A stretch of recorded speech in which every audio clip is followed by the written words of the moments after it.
पूर्ण परमात्मा पाप कर्म दंड को भी काट सकता है।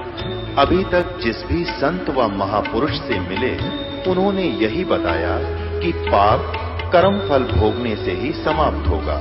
वो प्रभु कौन है जो पाप कर्म को काट देता है, वो काल के बंधन से छुड़वा देता है। उसका क्या नाम है, पूजा की विधि क्या है? कृपया अवश्य सुनिए जगत गुरु तत्वदर्शी संत रामपाल जी महाराज के अमृत वचन। अब परमात्मा कहते हैं, जोग जीत कै सुनो अन्यायी, काटो फंद जीव ले जाऊं और जेतिक फंदे तुम रचो विचारी, तत्व ज्ञान से सभी बिडारी। जितना भी तुम अज्ञान फैलाओगा तत्व ज्ञान से सबका नाश कर दूंगा उस अज्ञान का। जौन जीव हम शब्द दृढ़ावे, फंद तुम्हारा सकल मुक्तावे। निश्चय कर परवा ना पावे, पुरुष नाम ते ही देऊं चिन्हावे। ताके निकट काल नहीं आवे, संधि देखता को शरणावे। धर्म राय उठ शीस नवायो, तब हम संसार सिधायो। जब हम देखा धर्म सकाना, तब हम वहाँ से किया पियाना। कहे कबीर सुन धर्मनि नागर, तब हम आ गए भवसागर। अब ये प्रसंग आगे बताया है कि फिर हम इसके पास आए, ब्रह्मा के पास आए, फिर हम विष्णु के पास आए, फिर हम शिव के पास आए। लेकिन काल के अज्ञान के कारण, काल प्रभाव से इन्होंने हमारी बात को सुना अवश्य, लेकिन स्वीकारा नहीं। तीनों देवताओं ने, ब्रह्मा जी, विष्णु जी, शिव जी ने। कबीर साहब कहते हैं, हम बैरागी ब्रह्मपद सन्यासी महादेव, सो हम मंत्र दिया शिव जी को, वो करे हमारी सेव। परमात्मा कहते हैं, ब्रह्मा को भी हमने ही बताया था कि इस ओम मंत्र का जाप कर तू, क्योंकि ये भी बालक के बच्चे हैं। परमात्मा ने तो अपने सारे बच्चे एक जैसे होते हैं। और विष्णु जी को भी परमात्मा ने हरियम नाम दिया था, जिसका वो स्वयं भी जाप करते हैं। लक्ष्मी जी भी इसका जाप करती हैं। इसलिए दिया था कि इनकी थोड़ी बहुत बैटरी चार्ज होती रहेगी। और शिव जी को परमात्मा ने ये सोहम मंत्र दिया था।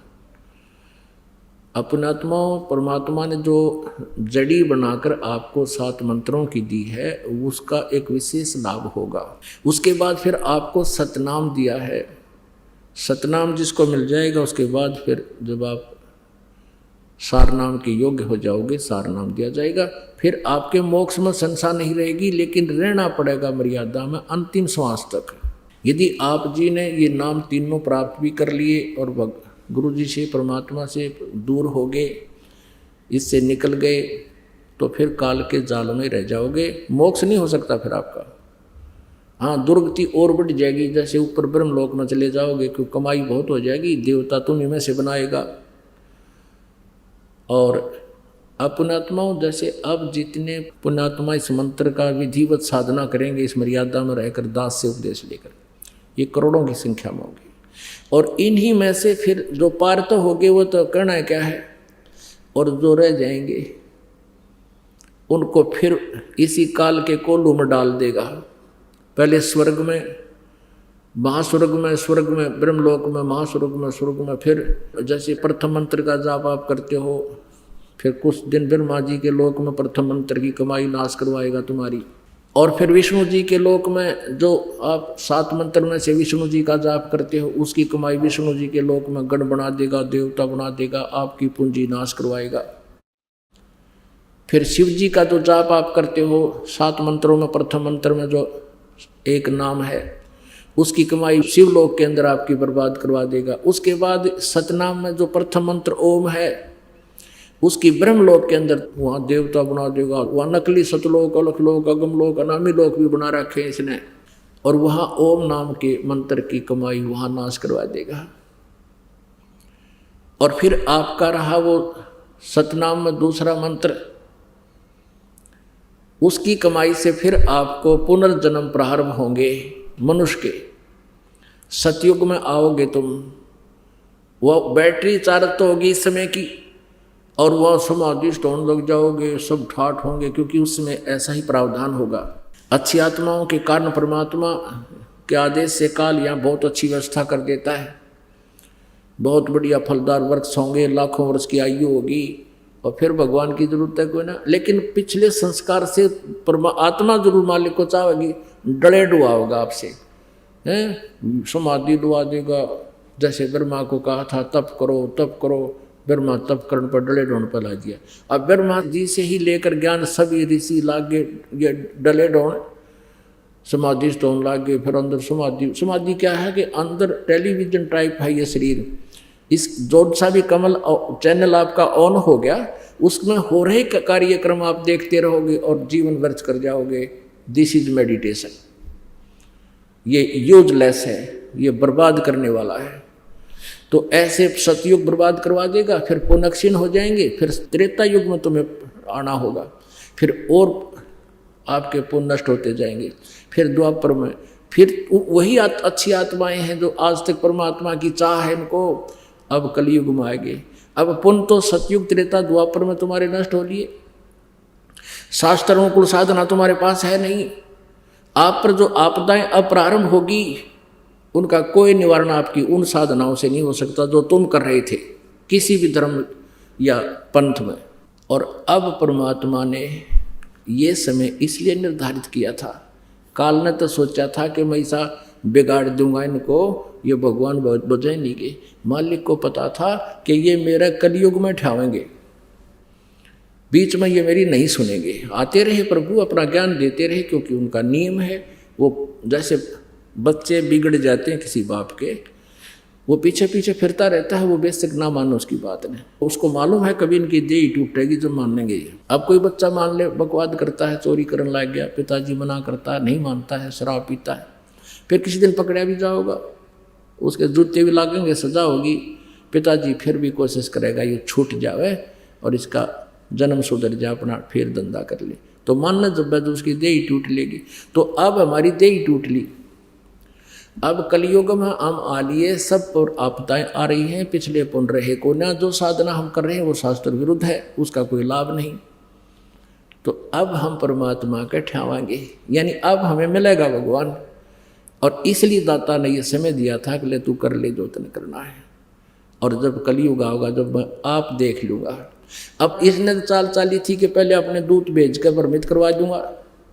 परमात्मा ने चाल चाली थी कि पहले इसके दूत आकर वो एंड बैंड उआ बाई बोल लेंगे, वो बकवाद बता देंगे सब, और फिर मैं शास्त्र अनुकूल साधना सत्य ज्ञान सब समझाऊंगा। ये पुण्यात्मा शिक्षित होंगी, सदग्रंथों को देखकर उन अज्ञानियों से अपने आप भाग आऊंगी मेरे पास। और ज्ञान सब ज्ञानड़ी, कबीर ज्ञान सो ज्ञान, जैसे घोड़ा तोब का इब करता चले मैदान। अब परमात्मा का भी ज्ञान मैदान करेगा और सबका अज्ञान अंधेरा हट जाएगा और सभी पुण्यात्माएं परमात्मा के पास आएंगी। जिन सुखों को आप ढूंढ रहे हो यहाँ आपको फ्री में मिलेंगे। आपकी आपदाएं टलेंगी, आपके प्रारब्ध के पाप नाश होकर के आपके पुण्य प्रफलित होंगे और आपको भगवान मिलेगा। बोलो सतगुरुदेव। बंदी छोड़ कबीर परमेश्वर जी की असीम कृपा से आप जी सत्संग में पहुंच पाए हो। पुण्यात्मा है वो जिनको ये तत्व ज्ञान सुनने को मिल रहा है।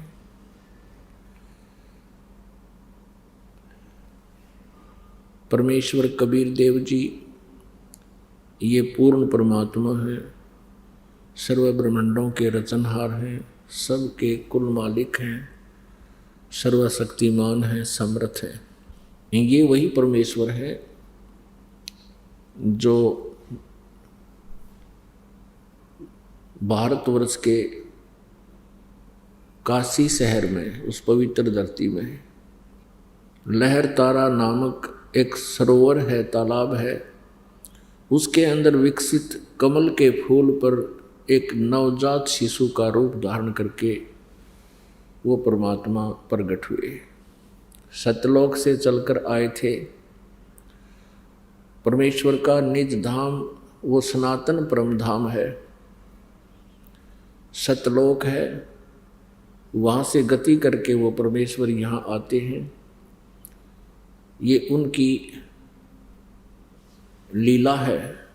और यहाँ आकर के वो कुछ समय के लिए रहते हैं इस पृथ्वी लोक पर, काल के लोक में, पृथ्वी पर।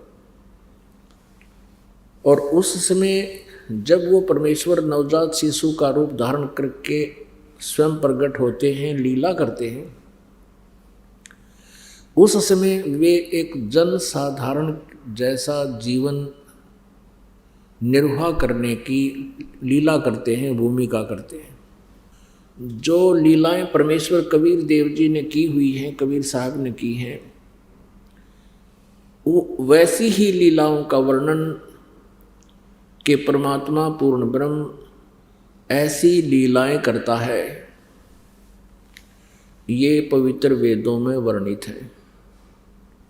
पवित्र वेद परमात्मा का विधान है, परमात्मा की महिमा के विषय में जानकारी देते हैं। पवित्र चारों वेद, ऋग्वेद, यजुर्वेद, सामवेद और अथर्ववेद। एक पांचवा वेद है सूक्ष्म वेद। एक पांचवा वेद सूक्ष्म वेद है, जिसको सच्चिदानंद घन ब्रह्म की वाणी कहते हैं, जिसको तत्व ज्ञान कहते हैं। वह वेद परमात्मा ने इन चारों वेदों के साथ ही इस काल को दिया था, ब्रह्म को दिया था। इस ब्रह्म ने चार वेदों को तो प्रकट कर दिया, पांचवें सूक्ष्म वेद को नष्ट कर दिया, छुपा दिया। उस सूक्ष्म वेद को अर्थात तत्व ज्ञान को पुनः प्रकट करने के लिए, पुनः प्रदान करने के लिए स्वयं परमेश्वर ही आते हैं। अपनी महिमा को, अपने द्वारा रची हुई सृष्टि को वे स्वयं ही ठीक ठीक बताते हैं। और अपने ही पाने की, यानी हमारे को काल के जाल से छूटने की विधि भी, अर्थात सतलोक जाने की विधि भी वो परमेश्वर स्वयं ही बताते हैं। उसी आधार से परमात्मा प्रत्येक युग में आते हैं, क्योंकि वे हमारे परमात्मा, हमारे मालिक हैं, हमारे पिता हैं। परमेश्वर पूर्ण ब्रह्म सत्य पुरुष अर्थात कबीर देव जी हमारे पिता हैं और अपने बच्चों का हित अपने ही किया करते हैं, यानी अपने माता पिता ही अधिक ध्यान देते हैं। अब आप देख रहे हो यहाँ कितना बुरा हाल है इस जीव का। कोई कुत्ता बनकर कष्ट उठा रहा है, कोई गधा बनकर, कोई बैल बनकर, कोई गंदी नाली का कीड़ा बनकर। मनुष्य जीवन में आप देख रहे हो क्या हालत है इस जीव की। पुण्यात्मा, यदि परमात्मा की कुछ भूल पड़े तो किसी सरकारी हॉस्पिटल में, मेडिकल में एक चक्कर लगा लिया करो और वहाँ देख के क्या हाहाकार मचा हुआ है। किसी को कोई कष्ट है, किसी को कोई कष्ट है, किसी का कोई रोग है, किसी का कुछ हो रहा है, कोई तड़फ रहे हैं। और शेष आप देख रहे हो अपने जीवन में, किसी को कोई कष्ट है, किसी को कोई टेंशन है, या कोई प्राणी सुखी नहीं है। परमात्मा कबीर जी हमें याद दिलाते हैं कि इस झूठे सुख को सुख कहे, ये मान रहा मनमोद, भाई सकल जबीना काल का, कुछ मुख में कुछ गोद। परमेश्वर हमें याद दिलाते हैं कि मानुष जन्म पाके जय नहीं रटे हरि नाम, और जैसे कुआ जल बिना फिर बनवाया क्या का। अपुण्यात्माओं, परमात्मा हमें ये याद दिलाना चाहते हैं कि तुम जिस लोक में रह रहे हो ये तुम्हारा अपना स्थान नहीं है, और जिसको तुम अपना भगवान मान रहे हो, स्वामी मानते हो काल को, ये तुम्हारा स्वामी नहीं है, ये तुम्हारा हमदर्द नहीं है, ये तुम्हारा शत्रु है और तुम इस शत्रु को मित्र मान रहे हो। पुण्यात्माओं, यहाँ जो दशा जीव की है, प्रत्येक प्राणी कितना कष्ट उठा रहा है। किसी को चैन नहीं, सपने में भी चैन नहीं इस प्राणी को, चाहे प्रधानमंत्री बना हो किसी देश का। और आम व्यक्ति का तो कहना ही क्या है, क्योंकि हम राजा को ज़्यादा सुखी मानते हैं। कोई भी प्राणी इस पृथ्वी पर सुखी नहीं है, लेकिन इस झूठे सुख को ही हमने सुख मान लिया। तो ये कारण क्या है? परमात्मा को दयालु कहते हैं, और यदि परमात्मा दयालु है तो ऐसे कर, ऐसे जुल्म जो आज जीव पर हो रहे हैं, तो ये दयालु परमात्मा की डेफिनेशन समाप्त हो जाती है। जो हमारा पिता है, हमारा अपना है, वो कबीर देव है, और उसका लोक सतलोक है। हम वहाँ रहते थे, वहाँ कोई कष्ट नहीं था, ना मृत्यु थी, ना बुढ़ापा था, कोई अंग भंग नहीं होता था, और वहाँ किसी प्रकार का राग द्वेष नहीं, ना कोई भाई बंटवारा है। परमात्मा के दरबार में किसी वस्तु की कमी नहीं, अभाव नहीं। सदाबहार वृक्ष हैं, सदाबहार पेड़ पौधे हैं, वहाँ का सब अमृत आहार है। वहाँ का जल भी अमृत है। जैसे पवित्र गंगा जी, पवित्र गंगा का जो जल है ये सतलोक से आया हुआ है। ये एक एग्जाम्पल है आप जी के लिए कि ये जल आप कहीं रख लो, कितने दिन तक रख लो, ये कभी खराब नहीं होता। और ये गंगा सतलोक से आई, ये विष्णु जी के धाम में, उसके बाद फिर भगवान शिव जी के धाम में, और शिव जी के धाम से फिर यहाँ पर आई है। तो इससे आप अंदाज़ा लगा सकते हो कि उस लोक में ऐसे दूधों के सरोवर भरे हैं, समुद्र हैं, क्षीर समुद्र, दूधों के सरोवर भरे हैं, समुद्र भरे, वो खराब नहीं होता दूध। और फलदार वृक्ष हैं, वहाँ ऐसा ही जीवन है जैसा आप यहाँ मनुष्य शरीर है, ऐसा ही मानव शरीर आपको वहाँ मिलेगा। आपका वहाँ शरीर जो है 16 सूर्य जितनी रोशनी वाला नूरी होगा, उसका इतना सुंदर नूर होगा जैसे 16 सूर्य का प्रकाश हो, पर गर्मी ना हो उसमें।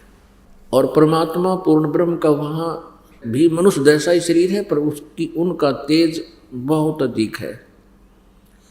एक रोमकूप में करोड़ सूर्य मिला दे, करोड़ चंद्रमा, तो भी परमात्मा के एक रोमकूप की रोशनी अधिक है।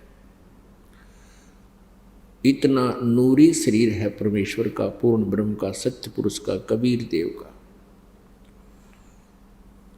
तो पुण्यात्मा, हमने यहाँ से तो मरना पड़ेगा, ये तो कोई माने या ना माने, यहाँ से मृत्यु अवश्य होगी। एक विचार करना कि आपकी यहाँ मृत्यु होगी, और जिस वस्तु को, जिस परिवार को आप अपना मानकर यहाँ सेट हो गए हो, आप स्थित हैं, आप निश्चिंत हुए बैठे हो, आपकी मृत्यु के उपरांत ये आपका परिवार आपका नहीं है। हो सकता है संस्कारवश आपकी मृत्यु के उपरांत आपका पुनर्जन्म नाइजीरिया में हो जाए। एक देश है नाइजीरिया, जहाँ काले काले से और उसे दूसरी टाइप का आहार, वहाँ बोली भी और तरह की, क्योंकि हमारे संस्कार रले मिले हैं। जब सतयुग प्रारंभ होता है उस समय कोई मजहब धर्म नहीं होता। अभी भी द्वापर तक भी कोई अलग धर्म नहीं थे। द्वापर के बाद कलयुग में इस काल ने ये खेल खेला, हमारे को डिवाइड कर दिया। तो आज कोई मुसलमान बना है तो वो हिंदू को अच्छा नहीं मानता, यानी धार्मिक आधार से, और हिंदू हैं वो मुसलमानों को अच्छा नहीं मानते धार्मिक आधार से। और हम अपने अपने धर्म में और अपने ही ग्रुप में सर्वोत्तम मानते हैं अपने आप को। तो आज कोई हिंदू है, मृत्यु के उपरांत वो मुसलमान के घर जन्म ले सकता है। आज कोई मुसलमान है तो मृत्यु के उपरांत वो हिंदू के घर में जन्म ले सकता है। परमात्मा का विधान है, कोई मानने चाहे ना माने। तो कहने का भाव ये है कि यहाँ से जिसको आज आप अपना मान बैठे हो, ये आपका नहीं है, ये आपने मानना पड़ेगा। तो ये सोच लो कि जब तक हम यहाँ हैं तब तक तो अपना है। इसमें एक ऐसे समझ लो कि हम एक रेल के कंपार्टमेंट में बैठे हैं और हम सफ़र कर रहे हैं। जो अच्छी आत्माएं होती हैं तो वहाँ एक बहुत प्यार से रहते हैं, और जैसे कोई वृद्ध है, कोई रोगी है, कोई बहन है, तो उनको किसी वस्तु की आवश्यकता होती है और ट्रेन रुकती है किसी स्टेशन पर थोड़ी देर के लिए, तो किसी से कुछ प्रार्थना करते हैं वृद्ध या रोगी, तो तुरंत वह बैठे कंपार्टमेंट में उनकी पूरी सेवा करते हैं। भागकर कोई फल लाना है, कोई चाय लानी है, अर्थात एक बहुत ही अच्छे शिष्टाचार से रहते हैं। और जिनका जहाँ स्टेशन आता है वो उतर कर चले जाते हैं।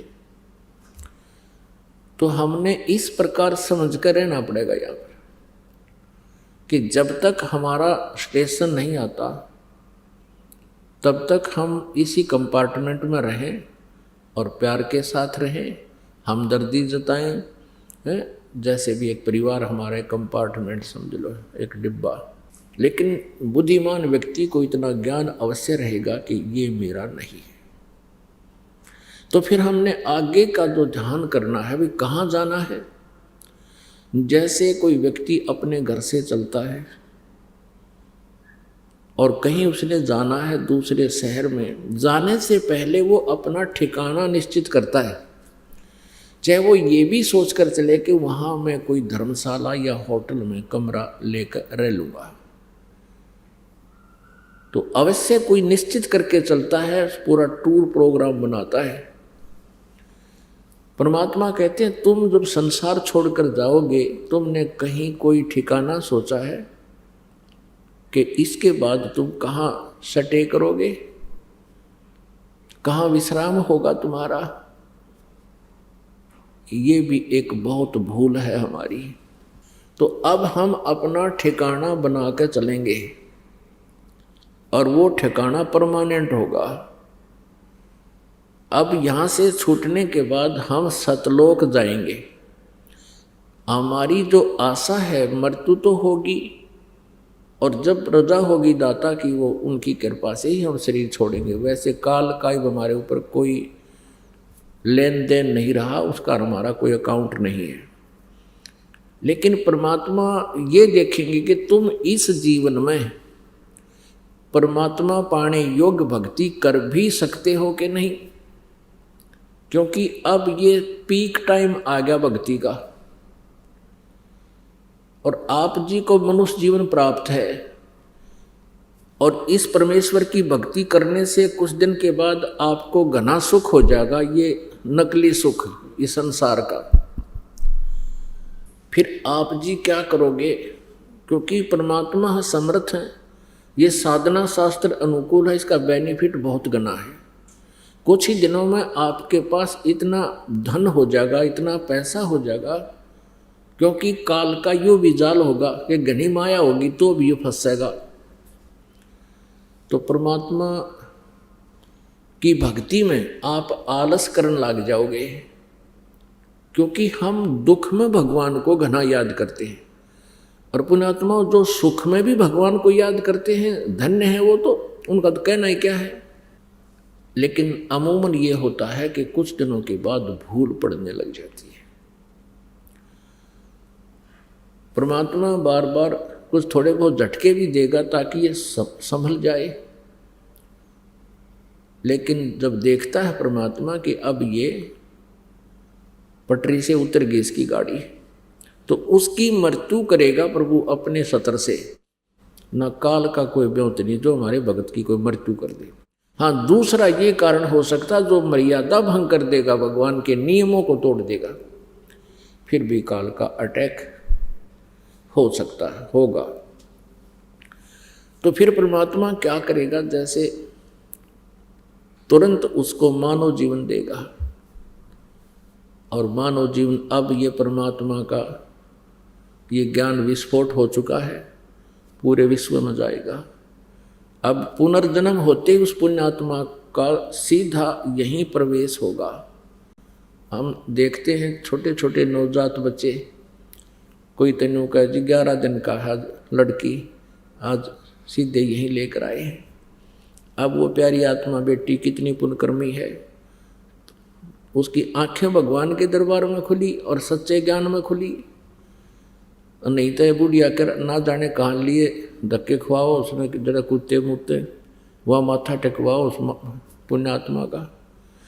तो ये एक शुभ संस्कार और अच्छे प्राणी को मालिक अपने हिसाब से उसको जन्म और मृत्यु करेगा। अब तो प्रसंग चल रहा है कि हम यहाँ से तो जाना होगा, तो हमने ये टारगेट बना लेना चाहिए कि हम सतलोक जाएंगे।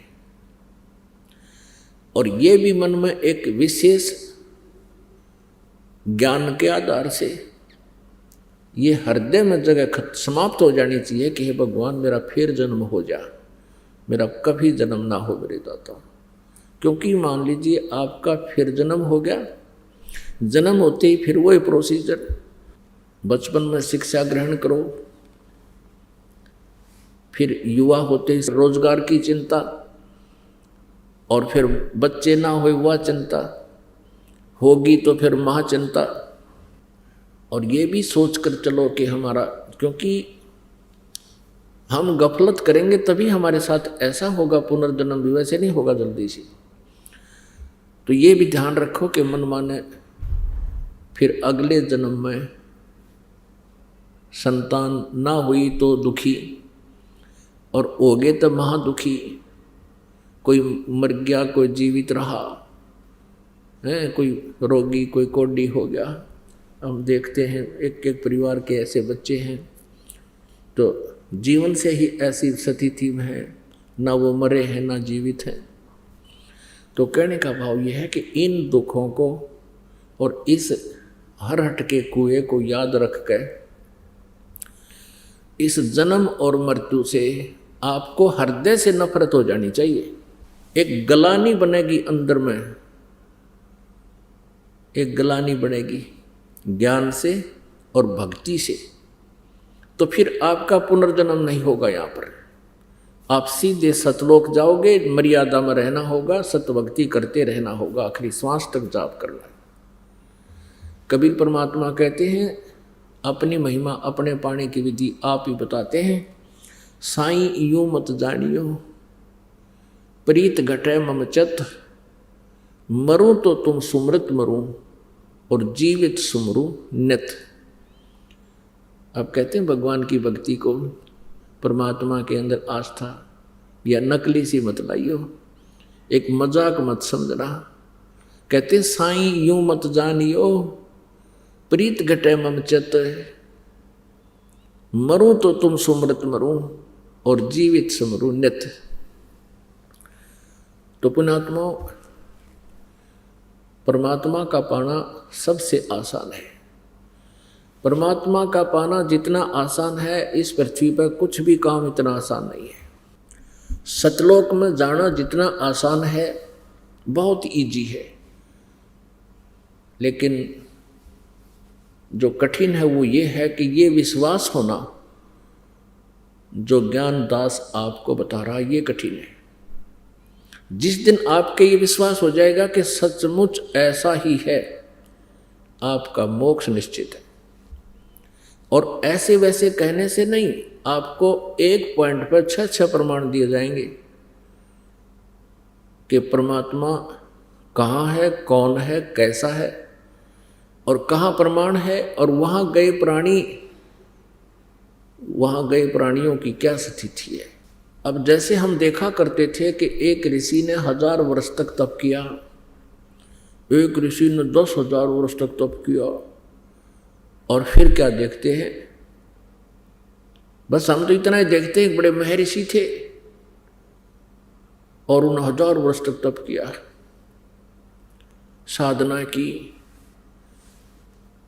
अब हमें ये नहीं मालूम था उन साधना करने वालों ने क्या प्राप्त हुआ, उपलब्धि क्या हुई। हमने ये मान लिया कि वो तो भगवान को पा गए होंगे, और जिनको हम महर्षि मानते थे, जो बहुत अच्छे साधक थे, उनकी जीवनी हम देखते हैं तो पता चलता है कि वो मोक्ष के तो आस पास भी नहीं थे। पुण्यात्मा, आज सुबह के सत्संग में एक प्रसंग चला था।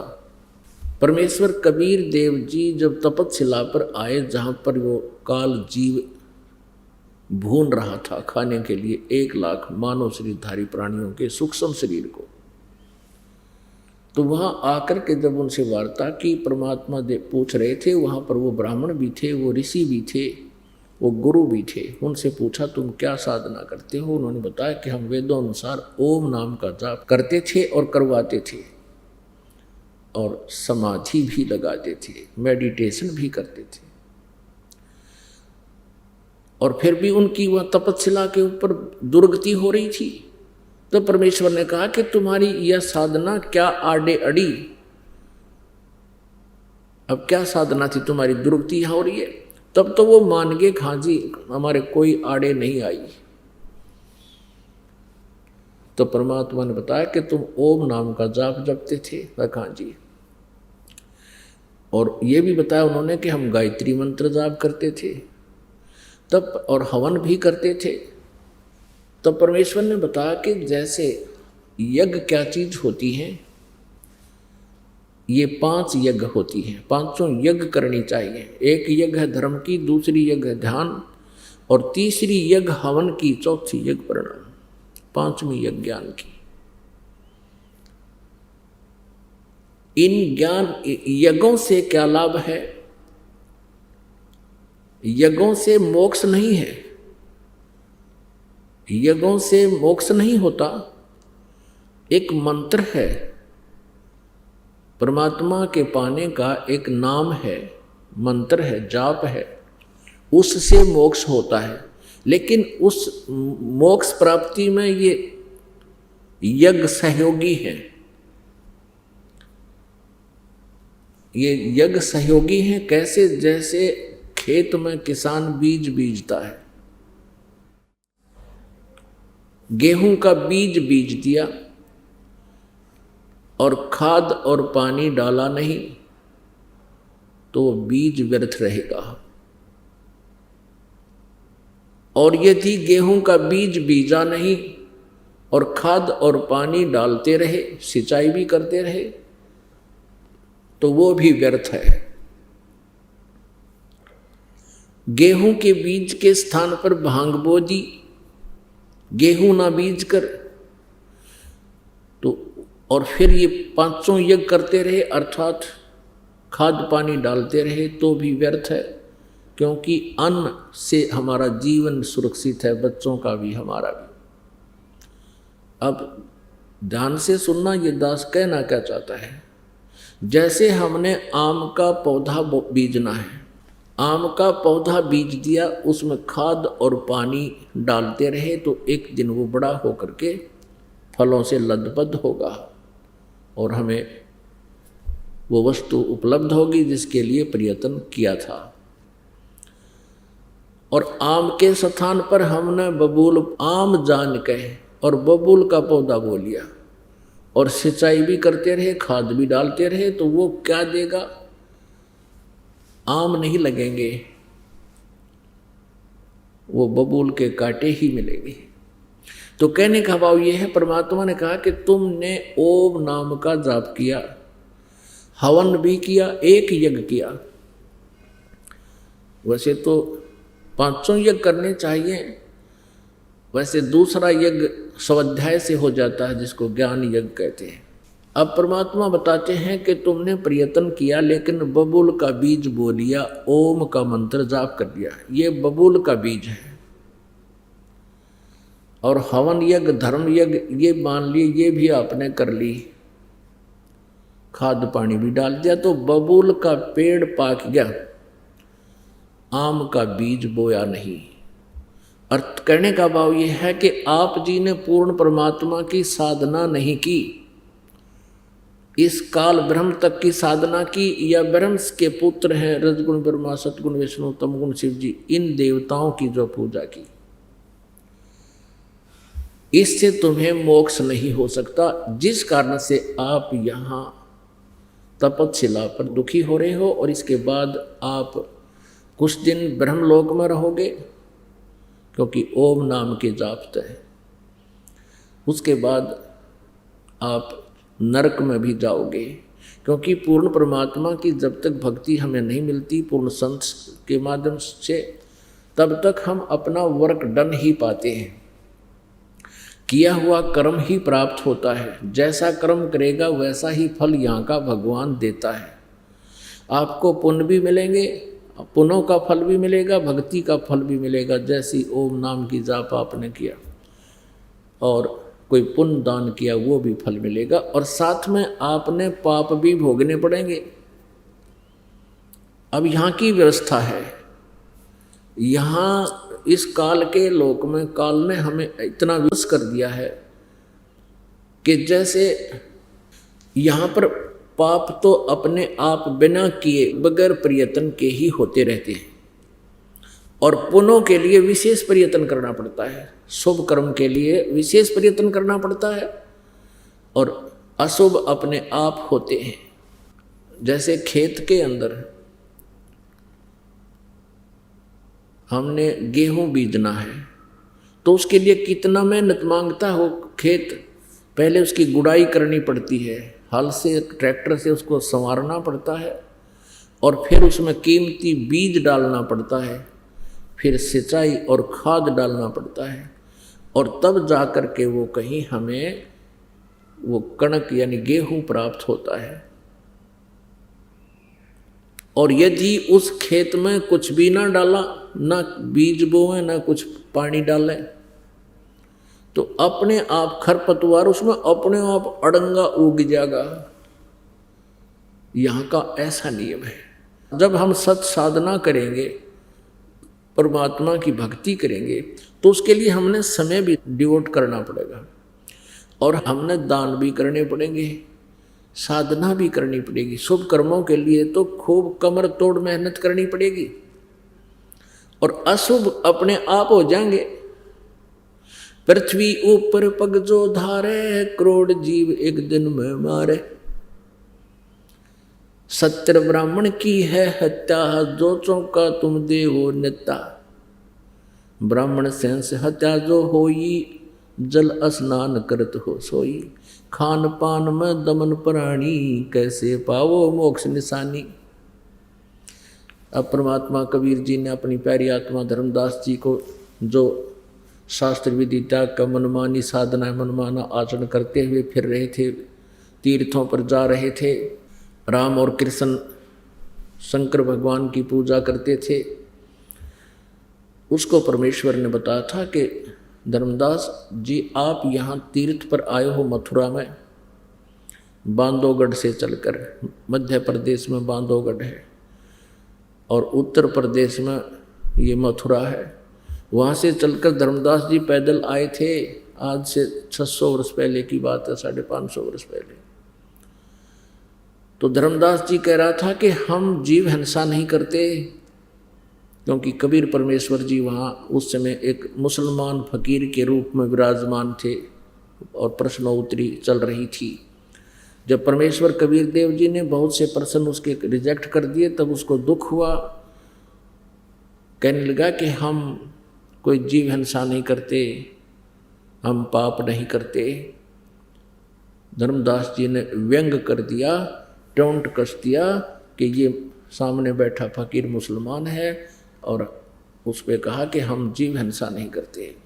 तब परमेश्वर कबीर जी ने उसकी हिंसा गणवाई थी।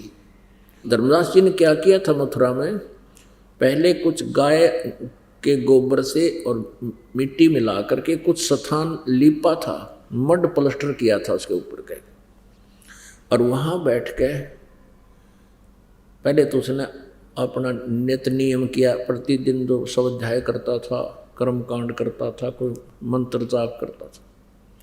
उसके बाद फिर उसी स्थान पर भोजन तैयार किया, लीप लाप के ऐसे ही भोजन तैयार किया, अपना खाना बनाया। तो परमात्मा ने कहा कि सत्य ब्राह्मण की है हत्या, जो चौका तुम देवो नित्या, जो प्रतिदिन तुम पोचा लगाते हो। अब आजकल तो पोचा हो गया, पहले गोबर और गारा मिला करके ऐसे लीपा करते थे पूरे कमरे को, मकान को, उसके फर्श को। और कहते हैं जो तूने लकड़ियाँ जलाई उसमें जीव मरे, तूने जो ये लीपा इसमें जीव हिंसा हुई। और जिस मथुरा के तालाब में धर्मदास जी तूने स्नान किया, और धर्मदास के पास एक उसी सरोवर से उस तीर्थ का जल लोटे में रखा था, उस लोटे वाले जल में जीव तिलमिला रहे थे, ऐसे घूम रहे थे। तो परमेश्वर ने कहा कि देख इस तेरे लोटे में, सरोवर वाले जल में जिसमें तू नहाकर मोक्ष चाहता है, स्नान करके मुक्ति समझ रहा है बोले आदमी, इसमें कितने जीव हैं, और तूने इस जोड़ में प्रवेश करके इस मथुरा के तालाब में और स्नान किया, ऐसे मसल मसल कर ना जाने कितने जीव तूने रगड़ रगड़ कर मार दिए। और मथुरा से यहाँ तक तू आया, पैरों के नीचे कितने जीव मार डाले तूने, कोई काउंटिंग नहीं हो सकती। ब्रह्म तक तो बुद्धि थी नहीं धर्मदास जी जैसों की, वो तो शिव जी और विष्णु जी, श्री कृष्ण जी तक सीमित थे। तो उन्होंने कहा कि जो साधना तुम कर रहे हो, जिन भगवानों की, जिन प्रभुओं की आप साधना करते हो, जिनको इष्ट मान रखा है, इनका विधान में ये आपको वर्क डन दे सकते हैं। जैसा कर्म करोगे वैसा ही फल मिलेगा। आपके पुण्य अलग लिखे जाएंगे और पाप न्यारे दोनों अकाउंट पैरेलल चलेंगे, ओपन रहेंगे। और यहाँ से पुण्य कम और पाप घने इकट्ठे करता है प्राणी। तो पुण्यात्मा तेरा मोक्ष कैसे होगा, परमेश्वर ने पूछा। पाप नष्ट होने के बाद ही मोक्ष होता है। और आप जी की साधना, आपके भगवान केवल जैसा कर्म करोगे वैसा ही फल देगा, तो तेरा मोक्ष कैसे होगा। तुम कौन राम का जपते जापम, तात कटे न ये तीनों तापम।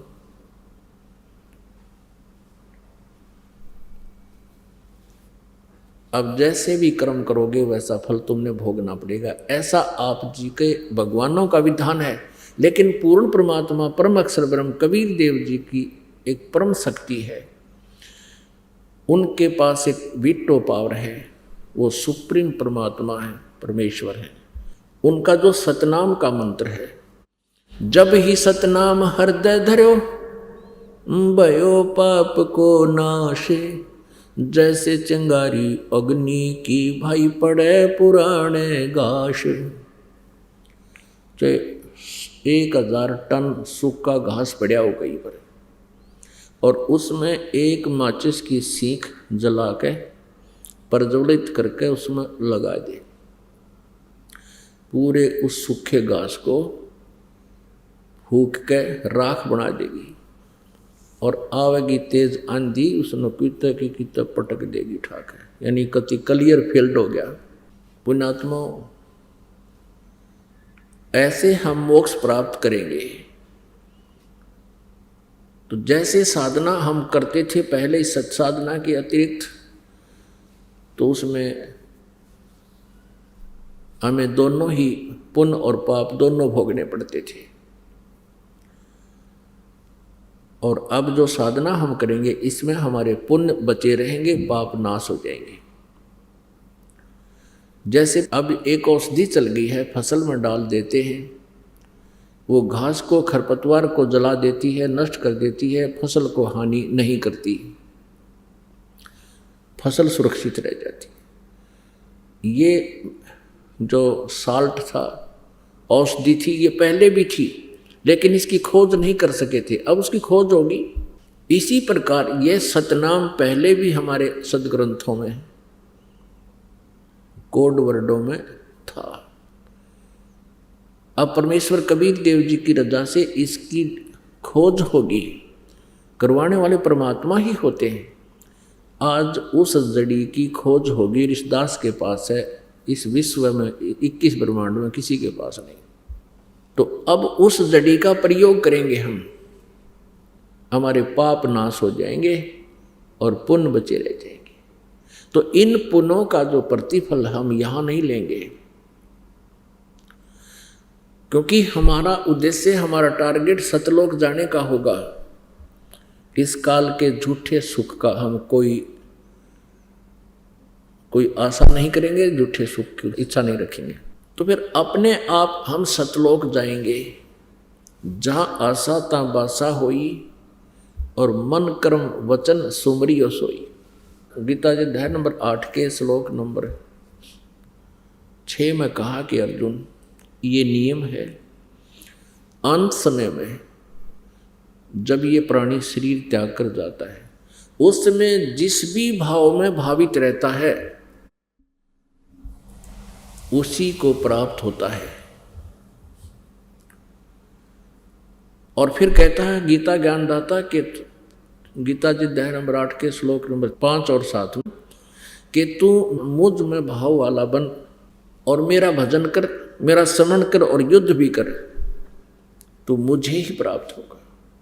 फिर गीता जी अध्याय नंबर 8 के श्लोक नंबर 8, 9, 10 में तुरंत 3 मंत्रों में स्पष्ट किया है कि यदि तूने उस परमात्मा के पास जाना है तो उसकी भक्ति कर, सच्चिदानंद घन ब्रह्म की, उस दिव्य परम पुरुष की, परमेश्वर की भक्ति कर, तत्वदर्शी संत से उसका ज्ञान प्राप्त कर। चौथे अध्याय के 34वें श्लोक में फिर उसके पास चला जाएगा। बहुत ही सिंपल। पुण्यात्माओं, जैसे हम एक अपना पेट के लिए सुबह और शाम 2 टाइम खाना तो अवश्य बनाते हैं, 3-3 बार भी बना लेते हैं, तो उस खाना बनाने में कितना प्रयत्न, कितना सांग जोड़ना पड़ा, कितने आइटम इकट्ठे करने पड़ते हैं। चूल्हा, तवा, पतीला, चम्मच, भाई लकड़ी या गैस, फिर की तो नमक, मिर्च, चाकू आदि तो याद भी ना हो, इतने आइटम हो। और वो सारे कितनी गर्मी हो, कितनी सर्दी हो, आहार बनाते हैं, कितना टाइम लगता है, कितना प्रयत्न करना पड़ता है। और परमात्मा के नाम में कहते हैं जीभ भी ना लाड़ी, लेटा है तो लेटा लेटा कर ले, बैठा है तो बैठा बैठा जाप कर लीजिए। बस में सफ़र कर रहे हो, बस में कर लीजिए। मोटर गाड़ी में, कार में बैठे हो, कार में कर लीजिए। दुकान पर बैठे हो, ग्राहक नहीं आया, ग्राहक तो आपके परमात्मा की दया से आओगा, आपके भाग्य से ही वहाँ आपकी इनकम होगी। और अब परमात्मा साथ हो जाएंगे, फिर अपने बच्चे को अपने हिसाब से ही देगा। तो अब क्या करता है दुकानदार, नो देखता रहता है, गाहक आया वो हो तो दूसरी दुकान में बढ़ गया, फिर देखेगा दूसरा आया। अब आना उसी ने है जो तेरे परमात्मा निर्धारित करेगा। तो उस समय अपनी माला लेकर या वैसे मालिक ने याद रख, ग्राहक आया अपना सौदा तोल दे, उसका कर हिसाब। तो इस प्रकार हम इस व्यर्थ के समय को सदुपयोग किया करेंगे। बस में हम जा रहे हैं, 2-2.5 घंटे का सफर है, आए है इतना बढ़िया सिमरन होता है, पूछो मत। ट्रेन में जा रहे हो, ट्रेन में अपनी भक्ति करते जाओ, जैसे आप कहीं काम बस गए हो, कोई किसान है खेत में काम करता है, मजदूर है मजदूरी करता है, तो परमात्मा तो याद रखे सके है ना, तो और 100 फिल्मी गाने गाया कर आदमी हूँ करे जाऊँ मन मन में, तो परमात्मा के मंत्र याद रखे, परमात्मा के भजन को याद कर ले, उसकी वो भी चिंतन बनता रहता है। तो इस प्रकार परमात्मा का पाना अति आसान है, और इस सारे काम को करते करते ही हमने प्राप्त करना है परमात्मा, और आसानी से होगा। नाम उठत नाम बैठत नाम सोवत जागबे, नाम खाते नाम पीते नाम सेती लागबे। परमात्मा अपनी अमर वाणी में तत्व ज्ञान में कहते हैं कि परमात्मा की भक्ति के लिए कोई विशेष आसन की आवश्यकता नहीं। जैसे गीता जी अध्याय नंबर 8 के श्लोक नंबर 7 में गीता ज्ञानदाता कहता है, तू युद्ध भी कर और मेरा सिमरण भी कर। अब युद्ध से कठिन काम कौन सा हो सकता है, और उसमें भी भगवान याद किया जाता है। और यही प्रमाण यजुर्वेद अध्याय नंबर 40 के मंत्र नंबर 15 में है। ओम कर्तु समर किलबे समर कर्तुम समर।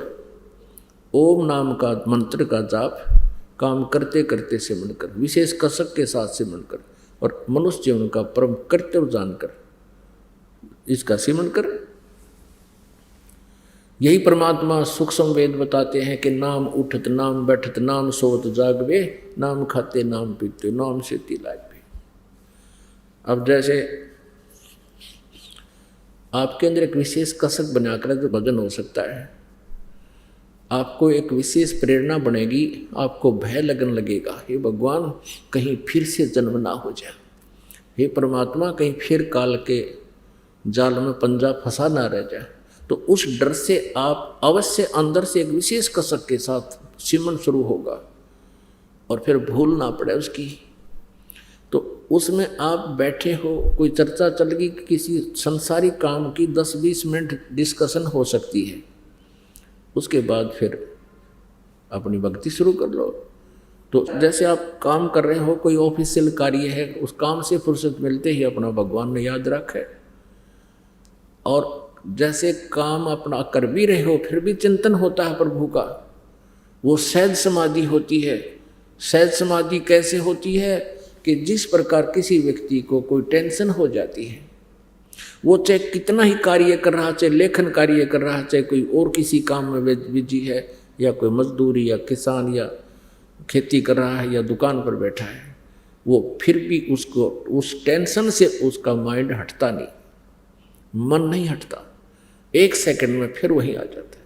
तो इस प्रकार ये टेंशन बनेगी आपके उस परमात्मा के नाम की। तो उसमें आप बैठे हो, बैठे बैठे सिमरण करते रहो, और सोने से पहले आप लेट गए, लेट के सुमन शुरू कर दो, श्वास उश्वास का सतनाम का, और मन माने सपने में भी वो सुमन आपका प्रारंभ रहे, क्योंकि जितना आपका अभ्यास बढ़ जाएगा वो भी उतना ही स्वप्न में भी आपको परमात्मा के सपने आने शुरू हो जाएंगे, सोते समय भी। तो इस प्रकार हम परमात्मा को पाएंगे। अब कई भक्त कहते हैं जी हमारे पास टाइम नहीं है, फिर देखेंगे फिर देखेंगे। अब फिर का क्या पता,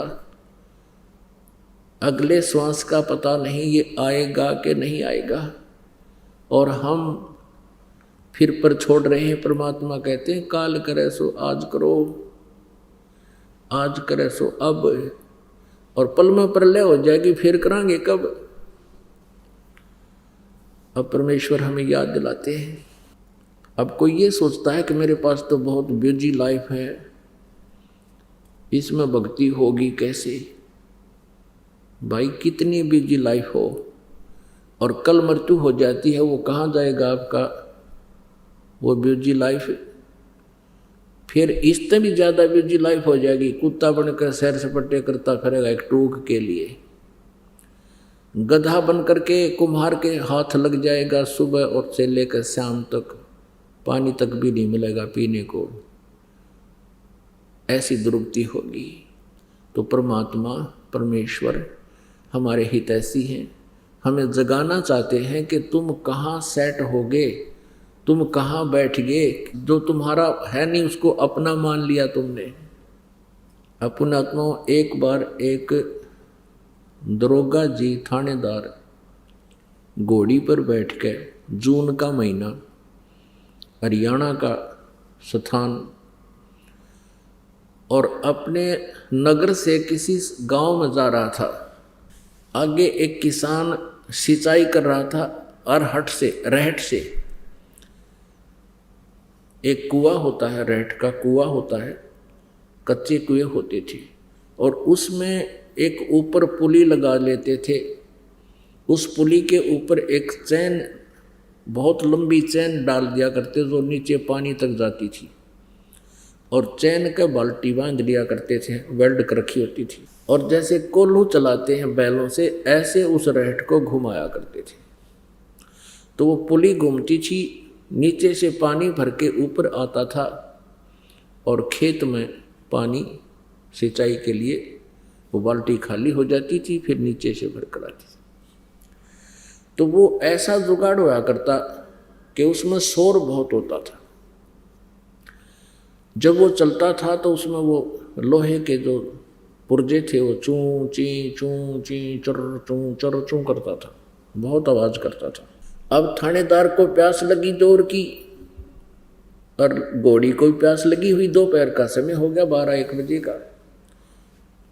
अब देखा कि किसान के खेत में पानी चल रहा है, तो दरोगा जी अपनी घोड़ी पर सवार यूं का यूं आया, और उसने घोड़ी को पानी पीने के लिए, जहाँ वो रहट से पानी तुरंत गिर रहा था, वहाँ पीने के लिए थोड़ा सा जगह होती है, पानी थोड़ा रुक जाता है, वहाँ लेकर आया, और उसकी चूं चूं को, उसमें जो चरचूं की आवाज़ आ रही थी, उससे घोड़ी बेदक गई और 1 किलो 200 फुट जाकर डटी। अब दरोगा जी ने उस किसान पर डांट लगाई कि किसान, ये चूं चूं बंद कर दे, मेरी घोड़ी डरती है। अब किसान ने वो रहट रोक दिया, बैल रोक दिए। अब वहाँ से जब वो घोड़ी को निकट लाया, क्योंकि वहाँ मरुस्थल, ये बालू रेत सूखी जमीन थी, जब तक वो घोड़ी वहाँ लेकर आया तो वो पानी था वो जमीन ने पी लिया। अब उस दरोगा जी ने कहा कि किसान पानी निकाल। किसान ने बैल हाँक दिए, वह फिर चुर चूं हुई, घोड़ी फिर डांक मारेगी, 200 फुट फिर जाकर डटी। अब उस दरोगा जी ने फिर कहा किसान इस चूं चूं को बंद कर। उसने बैल रोक दिए, और फिर निकट लाया तो वह फिर जल नहीं। कहा जल निकाल, उसने फिर वो बैल हाँक दिया, चूं चूं करके घोड़ी फिर भागी। अब किसान कहने लगा दरोगा जी, जब पानी पीना आती चूं चूं में पीना पड़ेगा ना, दोनों मरोगे तुम।